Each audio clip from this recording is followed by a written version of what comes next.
ಆಗ್ತಾನೆ ಇದೆ.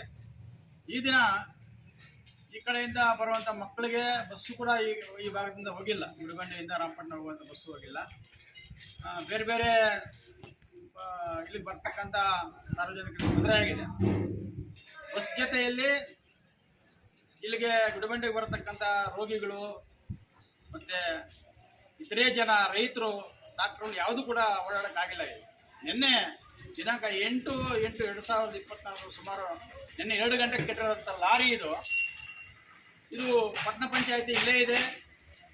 ಇಲ್ಲೇ ಪೊಲೀಸ್ ಸ್ಟೇಷನ್, ಗುಡಿಬಂಡೆ ತಾಲೂಕು ಕೇಂದ್ರ ಆಗಿರೋದ್ರಿಂದ ಪೊಲೀಸ್ ಸ್ಟೇಷನ್ ಇಲ್ಲೇ ಇದೆ.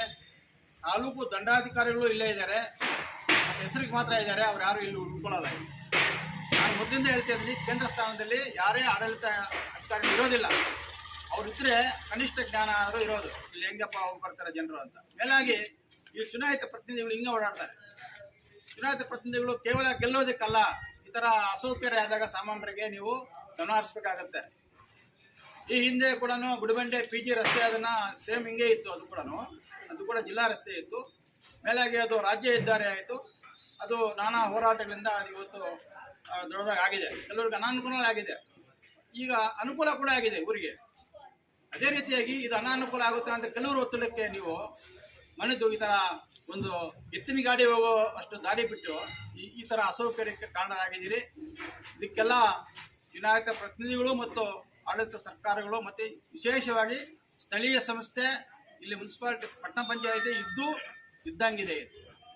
ಇಲ್ಲಿನ ಚುನಾಯಿತ ಕೌನ್ಸಿಲರ್ಸ್ರಾಗಲಿ ಮತ್ತು ಸ್ಥಳೀಯ ಸಂಸ್ಥೆ ಅಧಿಕಾರಿಗಳಾಗಲಿ ಅವರಿಗೆ ಇವತ್ತು ನಿನ್ನೆ 2 ಗಂಟೆಗೆ ನಿಂತಿದ್ದು ಹತ್ರ 24 ಗಂಟೆ ಟೈಮ್ ಆಯಿತು. ಇಲ್ಲಿವರೆಗೂ ಸ್ಥಳಕ್ಕೆ ಅಟ್ಲೀಸ್ಟ್ ಬಂದು ಏನಾಗಿದೆ ಕೂಡ ನೋಡಿಲ್ಲ. ಈಗ ಯಾರೇನೋ ಪೊಲೀಸ್ಗೆ ಫೋನ್ ಮಾಡಿದಾಗ ಪೊಲೀಸರು ಬಂದು ಈಗ ಹುಡುಕಾಡ್ತಾ ಇದ್ದಾರೆ. ಬಟ್ ಇದೇನು ದೊಡ್ಡ ಸಾಹಸ ಮಾಡೋದೇನಿಲ್ಲ.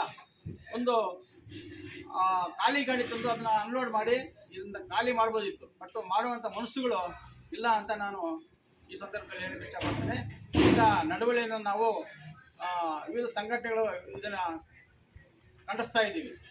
ಇದೇ ರೀತಿ ಮುಂದುವರೆದ್ರೆ ಈ ರಸ್ತೆಯನ್ನು ಸಮರ್ಪಕವಾಗಿ ಸಾರ್ವಜನಿಕರಿಗೆ ಅನುವು ಮಾಡಿಕೊಡ್ಬೇಕು ಅಂತ ಒತ್ತಾಯಿಸ್ತಾ, ಇಲ್ಲದೇ ಇದ್ರೆ ನೀವು ಬೇರೆ ಆಲ್ಟರ್ನೇಟ್ ಆದರೂ ಆ ಗ್ರಾಮಗಳಿಗೆ ಸಂಪರ್ಕ ಮಾಡ್ತಕ್ಕಂಥ ಬೈಪಾಸ್ ಏನಾದರೂ ಪ್ರಯತ್ನ ಮಾಡಲೇಬೇಕು ಅಂತ ನಾವು ಈ ಮೂಲಕ ಒತ್ತಾಯ ಮಾಡ್ತಾ ಇದ್ದೀವಿ. ಈ ಧೋರಣೆಯನ್ನು ನಾವು ಎಲ್ಲರೂ ಒಕ್ಕಲಿನಿಂದ ಖಂಡಿಸ್ತಾ ಇದ್ದೀವಿ. ಈಗಲಾದರೂ ಆಡಳಿತ ಯಂತ್ರಾಂಗ ಎಚ್ಚೆತ್ತುಕೊಂಡು, ಜಿಲ್ಲಾಡಳಿತ ಎಚ್ಚೆತ್ತುಕೊಂಡು ಇದ್ರ ಬಗ್ಗೆ ಕ್ರಮ ವಹಿಸಬೇಕು ಅಂತ ಒತ್ತಾಯ ಮಾಡ್ತಾ, ಎಲ್ಲರೂ ಗುಡಿಬಂಡೆ ನಾಗರಿಕರಲ್ಲಿ ಮನವಿ ಮಾಡ್ತಾ ನನ್ನ 2 ಮಾತನ್ನ